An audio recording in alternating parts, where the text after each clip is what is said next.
Meus queridos, quero convidar você a abrir a sua Bíblia, Evangelho de Lucas, capítulo 9, do versículo 23 até o versículo 26. Essa é a segunda mensagem dessa série que nós estamos trabalhando aqui no domingo à noite. Siga-me.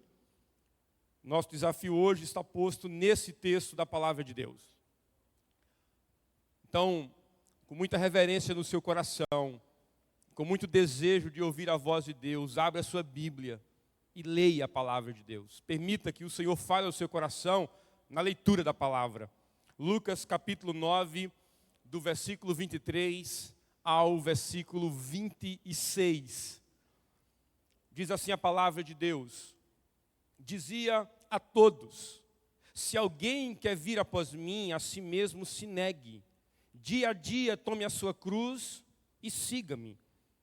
Pois quem quiser salvar a sua vida, perdê-la-á. Quem perder a vida por minha causa, esse a salvará.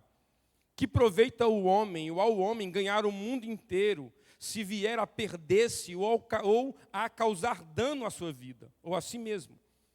Verso 26, porque qualquer que de mim e das minhas palavras se envergonhar, dele se envergonhará o Filho do Homem, quando vier na sua glória, e na do Pai e na dos santos anjos. Palavra do nosso Deus. Senhor, fala conosco. Nós estamos diante da única verdade nesse mundo marcado por mentiras, e nós precisamos ouvir a Tua voz. Que o Teu Espírito Santo domine o nosso coração, que o Teu Espírito Santo nos faça cativos do Senhor nessa hora, que nenhuma preocupação, nenhuma ansiedade externa tire a nossa mente, o nosso coração desse lugar. Que possamos ouvir a Tua voz, mais do que ouvir, possamos praticar a Tua palavra. Nós te oramos assim, em nome de Jesus. Amém. Amém. Dietrich Bonhoeffer foi um teólogo alemão, e ele foi desafiado a seguir a Cristo, viver um cristianismo em uma época muito difícil. Ele foi desafiado a viver um cristianismo na época do domínio nazista. E ele escreveu um livro fantástico. O título do livro é O Custo do Discipulado. Livro fantástico. E nesse livro há uma frase muito interessante. Ele diz: quando Cristo chama um homem, Ele propõe que ele venha e morra.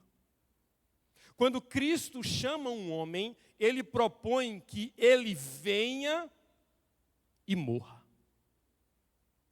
A frase de Bonhoeffer é um ataque ao cristianismo dos nossos dias. É um ataque ferrenho ao cristianismo do presente século.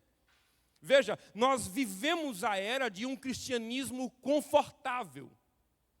A gente vive uma era de um cristianismo que gira em torno de atender os nossos desejos, as nossas demandas. Onde o ser humano, onde nós, que fazemos parte de uma comunidade de fé, parece que é o centro de toda a vida. Tudo gira em torno de nós. Então, é esse tipo de cristianismo que nós vivenciamos no presente século. Um cristianismo disposto a atender às nossas demandas o tempo inteiro. A gente faz o nosso bilhetinho, o nosso querer, a nossa vontade, e a gente entrega, e isso tem que ser atendido rapidamente. É esse tipo de cristianismo que estamos vivenciando, atacado pela frase de Bonhoeffer. Quando, na verdade, ao invés de um conforto, de um evangelho confortável, a mensagem central do cristianismo, do evangelho, tem a ver com uma entrega total. Tem a ver com uma rendição total. Homens e mulheres, chamados por Cristo, não para um bem-estar, mas para uma rendição. David Platt escreveu um livro interessante chamado Siga-me. Livro fantástico. E nesse livro ele apresenta de forma muito clara como os discípulos de Jesus se entregaram. Que tipo de cristianismo eles vivenciaram, até onde eles foram por conta desse cristianismo, desse discipulado. Aí diz Platt, Pedro pregou o evangelho a milhares de pessoas no dia de Pentecostes. e para multidões posteriores. Como não parava de falar, como vimos, a tradição diz que Pedro foi crucificado de cabeça para baixo. Tradições similares dizem que André foi crucificado enquanto pregava o evangelho na Grécia. Judas, não Iscariotes, foi espancado até a morte por pregar na região atual da Turquia. Tomé, perfurado por uma lança, enquanto fazia discípulos na Índia. Tiago, decapitado. Filipe, apedrejado. Mateus, queimado em uma estaca. Todos por pregarem o evangelho. Como resultado de serem discípulos de Jesus, todos estes homens, literalmente, deram suas vidas para a missão de fazer discípulos dele. E nós buscamos um cristianismo que atenda às nossas demandas. Meu irmão, você está ciente do que realmente significa seguir a Cristo? Você está ciente de que para seguir a Cristo é preciso uma rendição completa, uma entrega total, sem reservas? Você já está ciente de que para servir a Cristo você precisa abandonar urgentemente o evangelho confortável dos nossos dias e se ater ao evangelho das Escrituras? É preciso então ter uma rendição completa, uma entrega total, absoluta, e escute, sem volta. Não há mais volta para aqueles que colocaram a mão no arado. Não há mais volta para aqueles que decidiram seguir a Cristo. O texto que nós lemos, o contexto dele, há uma fala muito interessante que segue o texto que estamos estudando. Nesse contexto da fala de Jesus, um fluxo perpassa essa fala. Porque veja, no verso 20, a declaração de Pedro, no meio daquela confusão, lembra? Jesus pergunta, quem o povo diz que eu sou? Há uma confusão, ninguém sabe direito. Pedro, então, com uma simples e poderosa fala, Pedro começa a identificar o Messias. Pedro faz uma identificação messiânica de Cristo. Pedro diz, olha, eu sei quem o Senhor é. Tu és o Cristo de Deus. Depois dessa fala, e imediatamente após essa confissão correta de Pedro, Jesus agora redefine o significado de ser o Cristo. Tudo bem, ser Cristo, você, Jesus, é o Cristo de Deus, o ungido de Deus. Aí Jesus vem agora e ressignifica essa questão. O que significa ser o Cristo? Aí ele diz, é ser rejeitado. Ser o Cristo significa enfrentar o sofrimento. Ser o Cristo significa enfrentar a morte e ressuscitar. Então veja, o Messias vem não para triunfar politicamente, não é essa a mensagem, o objetivo do Messias. Ele vem para morrer.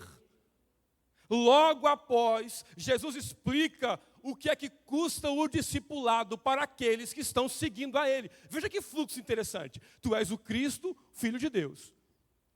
O que significa ser o Cristo? Agora Jesus olha para a multidão e diz o que espera aqueles que também vão seguir a Ele. Jesus está deixando claro que o sofrimento não era um sofrimento apenas dele, que segui-lo, esse sofrimento que está característico do Messias, não é exclusivo dele. Ele estende essa lógica para os seus seguidores. Por isso que o verso 23 começa, dizia a todos. Porque aquilo que outrora fora dito simplesmente aos discípulos, agora tem uma abrangência maior. Veja, as implicações de seguir a Cristo não estava restrita simplesmente a apóstolos, a líderes, a esse grupo mais próximo de Jesus. Ele estava dizendo, toda e qualquer pessoa que quiser seguir a mim, haverá de enfrentar uma série de problemas, sofrimentos e adversidades. Não tem como negar isso. E aí, irmãos, nós encontramos a ideia de que para seguir a Jesus, é preciso haver uma rendição. E o texto nos apresenta, então, 3 aspectos dessa rendição. Um em forma negativa, um em forma positiva e um paradoxo. Veja, seguir a Jesus há um chamado negativo. Não que isso seja um prejuízo, mas a ideia de alguma coisa que precisa ser negada. Veja que o versículo 23 diz: dizia a todos: se alguém quer vir após mim, faça o quê? Todos juntos? A si mesmo se negue. Perceba, Jesus é o nosso padrão de rendição. É a primeira coisa que esse verso nos ensina. Ele se entregou primariamente. Ele está ciente da sua missão. Quando Jesus chama os seus discípulos para se entregar, para se render, para viver o discipulado, Jesus é aquele que está na linha de frente. Por isso que o texto diz que os que virão, virão depois dele. Porque ele é o padrão. Nesse chamado nós encontramos o padrão posto. Ele é o padrão. Aqueles que vão seguir a Cristo vêm depois dele. Ele está à frente. É ele quem vai vivenciar isso primariamente. E aí o texto diz: quem quiser vir após mim, seguir a Jesus, entender esse padrão, negue, ou melhor, a si mesmo se negue. O verbo aqui usado para negar tem a ideia de renúncia. Jesus está chamando pessoas a renunciar, chamando pessoas a repudiar, chamando pessoas a desassociar-se. Agora, olhe para cá com muita atenção. É interessante porque o verbo que Jesus usa, ou que Lucas usa aqui, é o mesmo verbo que é usado quando Pedro nega a Jesus. O mesmo verbo. Veja, se nós pudéssemos pegar esses dois eventos, o evento de Lucas aqui, onde Jesus está chamando os seguidores a negar a si mesmo, e se nós pudéssemos pegar o evento em que Pedro nega Jesus, nós poderíamos aplicar aos nossos dias da seguinte forma.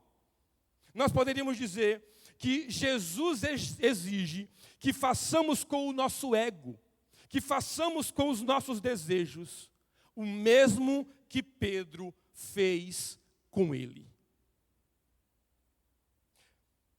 Nós deveríamos dizer ao nosso ego, aos nossos desejos, às nossas vontades, nós deveríamos olhar para elas e dizer: eu não te conheço. Nós deveríamos olhar para os desejos que tentam o nosso coração, que inflam o nosso ego, que nos move a nos afastar do Senhor e dizer para eles: eu não conheço você como uma autoridade sobre mim. Eu rejeito você, eu excluo você, eu não conheço você. Essa deveria ser a nossa postura quando chamados a seguir a Jesus. E essa negação que o texto nos chama é uma negação para romper com o próprio eu. O que significa negar a si mesmo? É essa a ideia. A ideia de romper com o próprio eu não significa simplesmente abrir mão de algumas coisas, de abrir mão de alguns desejos, de abrir mão de algumas questões. Não, o significado aqui significa renunciar o direito de governar a própria vida. Isso é fantástico. Cristo está chamando pessoas dispostas a abrir mão do direito de governar a sua vida para que Ele seja o Senhor dessa vida. É esse o chamado dele. Negar a si mesmo significa abandonar os seus princípios para que os princípios de Cristo reinem na sua vida. Negar a si mesmo significa permitir que as regras, que a lei de Deus, que a vontade de Deus dite agora o modo da sua existência. É isso que significa negar a si mesmo. E vamos fazendo isso diariamente, negando cada dia mais a nós mesmos, as nossas vontades, aos nossos desejos, até que estejamos totalmente rendidos ao senhorio de Cristo. E acontece algo fantástico. Nesse processo, nós deixamos de ter a palavra final da nossa vida. Meu irmão, a melhor coisa que pode acontecer conosco é a gente entender que a palavra final da nossa história não pode ser a nossa. Não pode ser aquilo que eu sinto, que eu penso, que eu projeto. Não pode, porque a verdade só pode ser vivenciada se for a verdade de Cristo. A verdade do Evangelho. E entender essa prerrogativa do chamado é importante.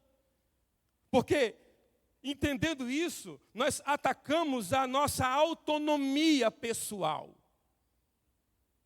Todos nós temos isso.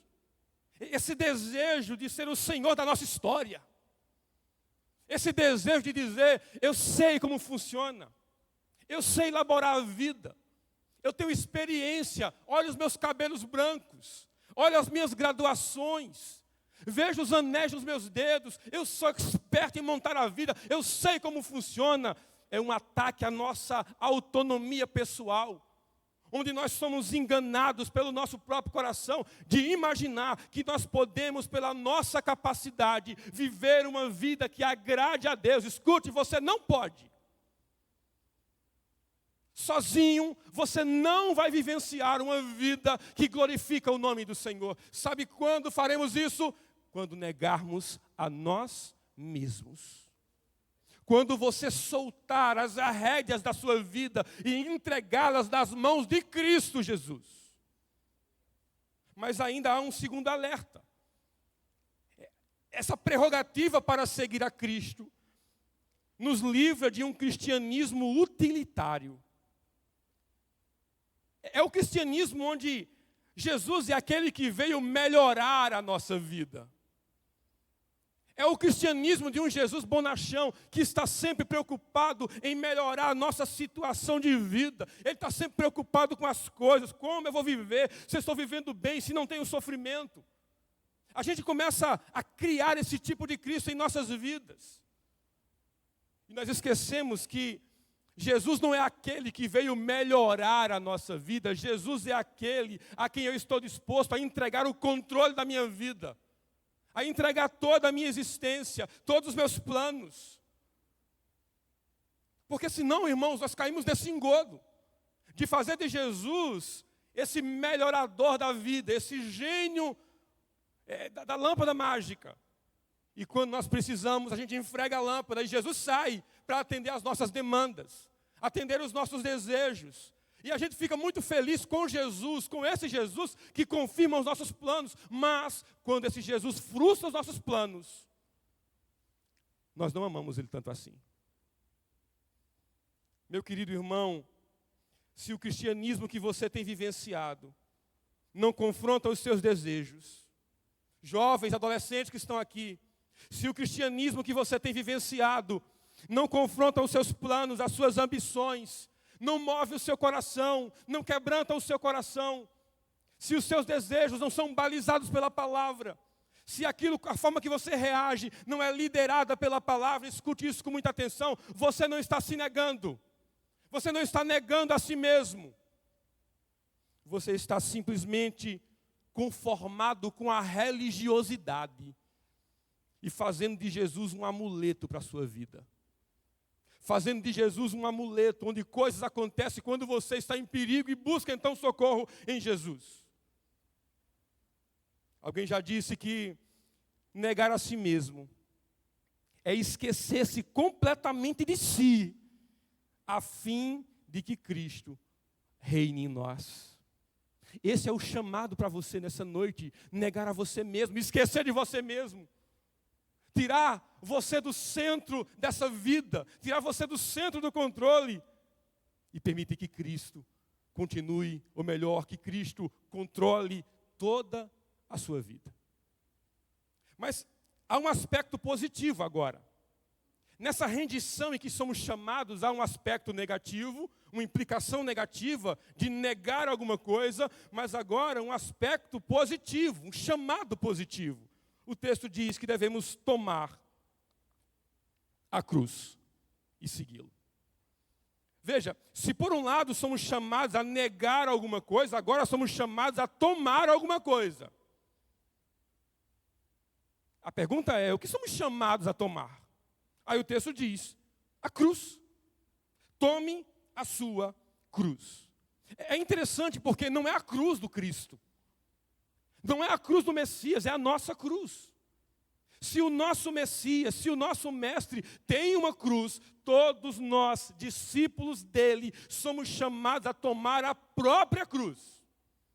Há uma cruz nesse evangelho para cada um de nós. E qual é a proposta de Jesus então? Jesus queria mostrar que um discípulo Jesus queria mostrar que um discípulo é muito mais do que um aluno que aprende lições por meio de oralidade e de livros. Ele está elevando o nível do discipulado e dizendo que um discípulo de Jesus é alguém que aprende vivendo e trabalhando com o seu mestre. Que o discipulado ou o discípulo é alguém que pratica, que vive diariamente, que toma a sua cruz. A cruz aqui, irmãos, no primeiro século, não era um símbolo religioso como nós vemos hoje. A cruz era um instrumento de execução pública. Era um instrumento de vergonha. Era um instrumento de frustração, de derrota nos padrões do mundo. Quando alguém carregava a cruz, quando alguém pela cidade, pelas ruas, passava carregando a cruz, aquilo era um sinal de derrota, de frustração total. De alguém que não tinha mais vida, alguém que perdeu a sua vida, que está totalmente derrotado. É tão séria essa questão da cruz, que o Warren Wiersbe traz uma nota interessante quando trata sobre isso. Ele diz, na sociedade romana, a cruz era um símbolo de vergonha, culpa, sofrimento e rejeição. Ele diz, não havia maneira mais infame de morrer do que na cruz. É tão séria a questão que ele diz, pessoas educadas não conversavam sobre a crucificação. E ninguém pensava em usar uma cruz como uma joia de adorno, como se vê nos dias de hoje. Ou como hoje em dia, ninguém ousaria usar um pingente de cadeira elétrica banhado de ouro ou de prata. Termina o Wiersbe dizendo, Jesus apresentou requisitos rigorosos ao discipulado. Jesus está chamando esse povo a tomar a cruz. Só que tomar a cruz aqui não era simplesmente saber que em algum momento dessa trajetória dificuldades surgiriam. Jesus não estava dizendo que tomar a cruz significava que algum evento ruim poderia acontecer no meio dessa jornada, não. Jesus estava dizendo que tomar a cruz significava caminhar para a morte. Tomar a cruz era o caminho da vergonha, da rejeição, da perda. Agora, sabe o que é fantástico? É que esse caminho, tudo isso, por fidelidade a Jesus Cristo. O que me impressiona é a forma que eles olham para a cruz.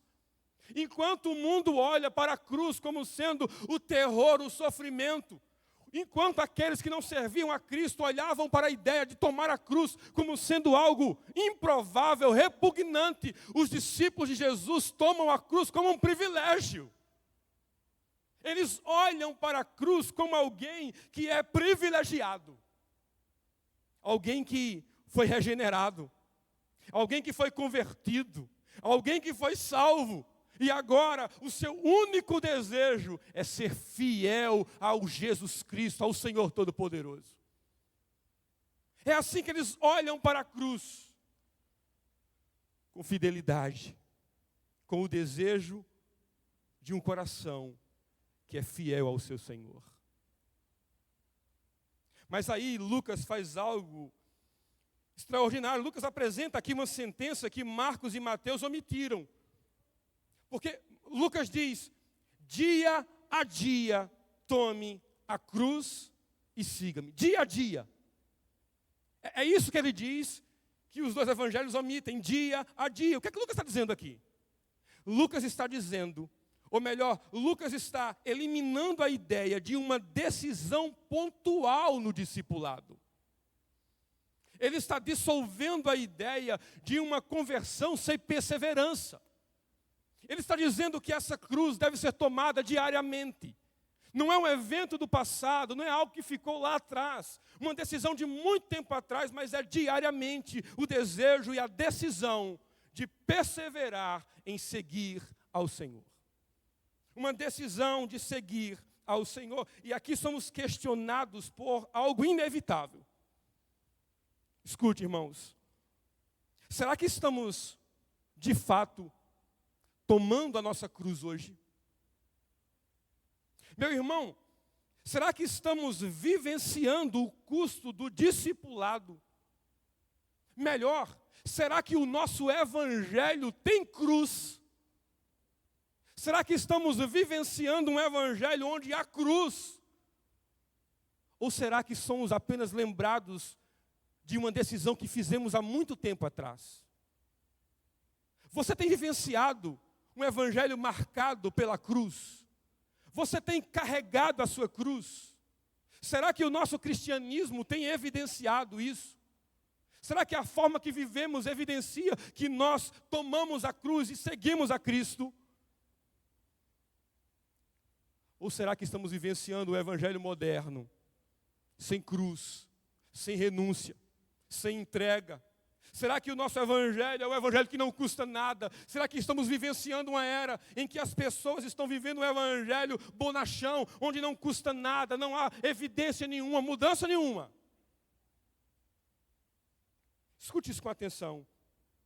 Será, irmãos, que estamos permanecendo fiéis ao Senhor no nosso ambiente de trabalho? Mesmo que isso gere rótulos.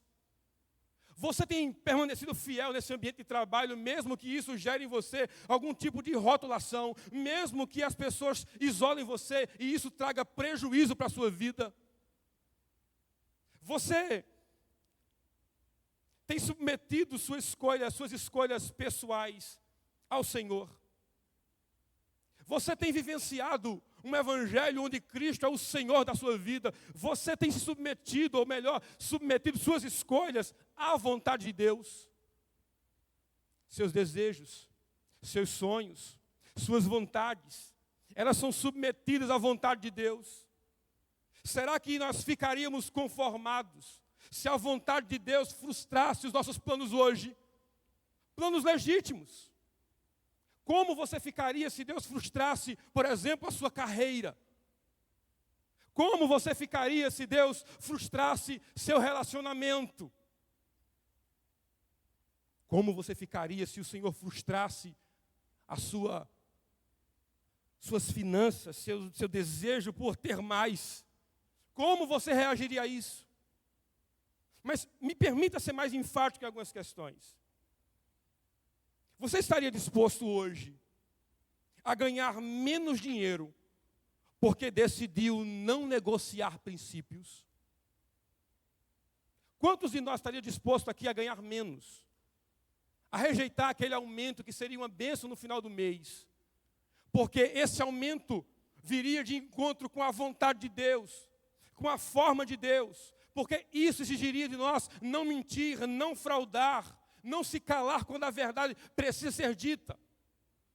Você estaria disposto a não subir profissionalmente, porque seguir a Cristo impede você de entrar no jogo da autopromoção, da bajulação? Você estaria disposto a não avançar nessa empresa, nesse emprego, nesse projeto, porque na verdade no meio desse projeto o que tem é muitas coisas que afastam você de Deus? Adolescentes e jovens, você está disposto a abrir mão de prazeres momentâneos do agora, de amizades que estão ferindo você e tirando você do centro da vontade de Deus, para permanecer fiel a Ele? Você está disposto a perder seu status social, ser visto como radical, ultrapassado, difícil, por permanecer fiel às Escrituras? Porque, sem dúvidas, irmãos, é esse o chamado diário para aqueles que querem seguir a Jesus. Nós somos chamados e convocados a tomar a nossa cruz.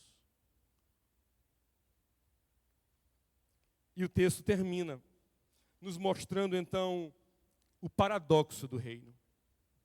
Veja, coisas que eu preciso negar, coisas que eu preciso tomar, mas agora a gente encontra um paradoxo do reino. Veja comigo aí o verso 24. O texto diz: pois quem quiser salvar a sua vida, perdê-la-á. Quem perder a sua vida por minha causa, este a salvará. Verso 25, todos juntos.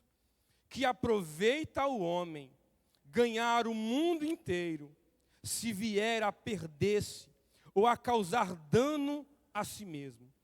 porque qualquer que de mim e de minhas palavras se envergonhar, dele se envergonhará o Filho do Homem, quando vier na sua glória, e na do Pai, e dos anjos, e dos santos anjos. E o texto termina. Veja, a rendição, o chamado de Cristo para os seus discípulos, agora é avaliado pela luz ou à luz da glória futura. Cristo, então, direciona os olhos dos seus discípulos, aqueles que negaram a si mesmo, que tomaram a sua cruz, a avaliar todo esse processo à luz da glória futura. Olhem para lá. E escutem isso com muita atenção. Irmãos, sem esse horizonte da glória futura, o discipulado parecerá sempre uma perda absurda. Sem olhar para o horizonte futuro, a glória futura, a esperança futura, o discipulado é sempre uma perda absurda. Veja, o que acontece com o restante do texto é um paradoxo entre ganhar e perder. E aí Jesus, de forma magistral, Jesus inverte o critério de ganho e de perda. Veja isso com muita atenção. Aquilo que parece perda agora, como negar a si mesmo, tomar a sua cruz, abrir a sua vida ou entregar a sua vida ao Senhor, abrir mão dela por Cristo, na verdade, é o único caminho para o ganho final. Perder hoje significa ganhar lá na frente. Aí ele diz, aquilo que parece ganho imediato, como preservar a sua vida, o conforto e o controle, o que resulta disso é perda definitiva. Veja que paradoxo interessante. O que para o mundo é ganhar, para Jesus é perder. E o que parece ser perda hoje, na verdade, é ganho com Cristo. É esperança com Ele. O que é que nós temos aqui? Nós temos então a escatologia aplicada ao discipulado. Escute. Chamados, quem quiser vir após mim, nós temos as consequências desse chamado, tomar a cruz, e agora a consumação desse chamado. Para onde esse chamado aponta? Aí o verso 25 diz, que adianta o homem ganhar o mundo inteiro, se vier a perder-se, ou a causar dano a si mesmo? Faça um jogo de avaliação agora. Do que adianta o homem ganhar o mundo inteiro e, como diz os sinóticos, perder a sua alma? Faça um cálculo agora. Será que vale a pena? É uma conta que vale a pena? Eu me deparei com a sentença de um comentarista que eu achei fantástica. Ele, olhando para essa cena, ele disse, nós podemos comparar isso a alguém que herda uma coleção de pinturas. Escute. E no mesmo instante se torna totalmente cego. Imagine você, apreciador da arte. Imagine você as pinturas mais lindas desse mundo, que estão nos museus mais chiques desse mundo. Imagine você herdar todas elas. E no mesmo instante que você herda todas aquelas pinturas belas e maravilhosas, no mesmo instante você fica cego. Qual é a valia disso? De que isso vale? Qual é o benefício que isso trará? É por isso que ele diz que aproveita o homem ganhar o mundo inteiro. A ideia de mundo inteiro aqui é interessante. Jesus estava falando sobre riqueza, posição social, honra. Mas, na verdade, o mundo inteiro pode ser direcionado para coisas que não satisfazem o coração. Coisas que não preenchem o coração. Do que adianta o homem ganhar o mundo, as riquezas do mundo, o status do mundo, mas não preencher o coração, não ter valor para a sua alma, não alimentar e não salvar a sua alma. Mas mundo aqui também significa coisas legítimas e boas. Veja, coisas que esse mundo nos proporciona através do trabalho. Que bênção é ver irmãos que trabalham, se esforçam e começam a adquirir coisas. É maravilhoso. Bens legítimos, bens acertados, coisas dignas, são maravilhosas. Mas sabe qual é a frustração? É que essas coisas não podem ser preservadas por nós. Quando Jesus trata sobre o mundo inteiro, ele está falando sobre a fragilidade desse mundo. Tudo que é bom e legítimo, nós não conseguimos preservá-la conosco. Vem a enfermidade e consome tudo. Vem a crise e leva tudo. Vem a morte e todo o nosso patrimônio some para sempre de nós. Aí o bispo Harley disse: esse é o mundo que ocupa toda a atenção de milhões de pessoas. Esse é o mundo por causa do qual milhões de pessoas em todo o tempo destroem a sua alma. É o mundo inteiro. Do que adianta esse mundo inteiro? O mundo está perdendo suas almas por coisas que são extremamente perecíveis. Mas ainda citando o bispo Harley, ele olha para esse verso de forma completa. E ele diz que aqui nós temos o valor da vida. E Jesus está tratando sobre o valor indivisível da alma. Aí ele começa a dar um diagnóstico sobre essa alma e o valor dela. Escute com atenção, diz o bispo Harley: a perda da alma é a maior de todas as perdas que pode sobrevir ao ser humano.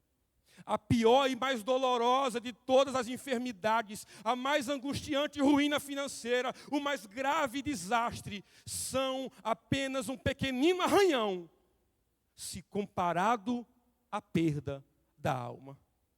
Todas as outras perdas são suportáveis ou momentaneamente possíveis. A perda da alma é eterna. Significa perder a Cristo, perder a Deus, perder o céu, perder a fidelidade, a felicidade e a glória por toda a eternidade. Significa ser lançado para todo sempre, desamparado, sem qualquer esperança, no inferno. Do que adianta ganhar o mundo inteiro e perder a sua alma? Aí Jesus fecha essa sentença com o verso 26, porque qualquer que de mim e das minhas palavras se envergonhar dele se envergonhará o Filho do Homem quando vier na sua glória, na do Pai e dos santos anjos. No dia do juízo final, irmãos, aqueles que deveriam ter envergonhado, ou melhor, ter se envergonhado do pecado, do mundandismo, mas se envergonharam do Cristo, eles serão envergonhados no dia final. Eles serão eternamente envergonhados naquele dia. A pergunta de Cristo para o seu coração hoje continua sendo a mesma. Escute. Você está disposto a perder tudo por Cristo? Meu irmão, você está disposto a perder hoje para ganhar depois? Essa é uma conta que está no seu coração. Você está disposto de abrir mão de coisas hoje para poder adquirir depois? Você está disposto a perder hoje no padrão do mundo para ganhar no padrão de Cristo depois? Nosso problema, irmãos, é que estamos acostumados a ganhos a curto prazo. A gente gosta desse negócio. A gente faz investimentos e quer lucro a curto prazo. A gente quer emagrecer isso a curto prazo. A gente vive uma vida buscando coisas a curto prazo. Por isso que tem tanto charlatão aí, vendendo e fazendo coisas, prometendo curto prazo para a sua vida. Meu querido irmão, Jesus nos chama hoje a uma vida abnegada. Você está disposto hoje, de forma abnegada, por amor a Cristo, por boa consciência, a abrir mão daquilo que parece ser lucro, parece ser sucesso, para realmente esperar pelo verdadeiro sucesso e a verdadeira vitória? Você está disposto a trocar as luzes cintilantes desse mundo que tem aparência de lucro pela luz que brilhará por toda a eternidade, e essa sim é realmente lucro? Esse ganho final é resumido de maneira magnífica nas palavras de Jesus em Mateus capítulo 25, no verso 34. Ele diz: então dirá o rei aos que estiverem à sua direita: vinde, benditos de meu Pai, entrai na posse do reino que vos está sendo, ou melhor, que vos está preparado desde a fundação do mundo. Meu irmão, é isso que realmente importa para nós. É esse lucro que deve importar para o nosso coração. Tudo é perda. Sem Cristo nada vale a pena. Sem a esperança do futuro, sem a esperança em Cristo, tudo é perecível. Do que adianta o mundo inteiro? As coisas legítimas e verdadeiras, mas que o túmulo coloca um ponto final. Meu irmão, nosso chamado para seguir Cristo hoje é um chamado para avaliar lucro e perda nos padrões do Evangelho. Eu espero muito que você esteja disposto a perder hoje no padrão do mundo para ganhar no padrão da eternidade. Para ganhar no padrão de Cristo. Seguir a Cristo, a perder a própria vida todos os dias para esse mundo. É perder a vida todos os dias para descobrir plenamente naquele dia o Filho do Cristo. Aliás, é perder hoje para descobrir plenamente naquele dia que o Filho do homem vier em glória para receber os seus. É perder hoje para poder herdar eternamente a morada com Cristo. É viver hoje, irmãos, talvez em aperto, em frustração, mas para poder vivenciar a glória que está separada para aqueles que servem e adoram a Jesus Cristo como Salvador. Meu querido irmão, o nosso chamado hoje é um chamado à rendição. E a gente olha para ele e diz: eis-me aqui, Senhor. Eis-me aqui. Nós estamos dispostos. O nosso coração está desafiado a entregar tudo ao Senhor. Baixe sua cabeça.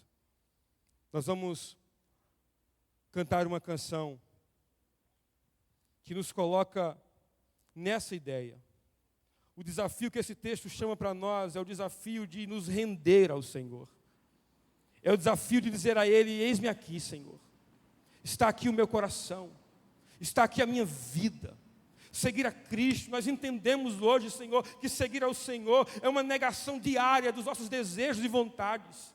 É tomar a cruz, é estar disposto a abrir mão de coisas para que o Senhor seja glorificado. É entender que o padrão hoje de perda pode ser grande aos nossos olhos, mas na perspectiva da eternidade, olhando para Cristo, será sempre lucro e ganho. Olha para nós com o teu olhar de compaixão, Senhor. E move o nosso coração a uma rendição verdadeira a Ti, Senhor. Ajuda-nos. Eis-me aqui, Senhor.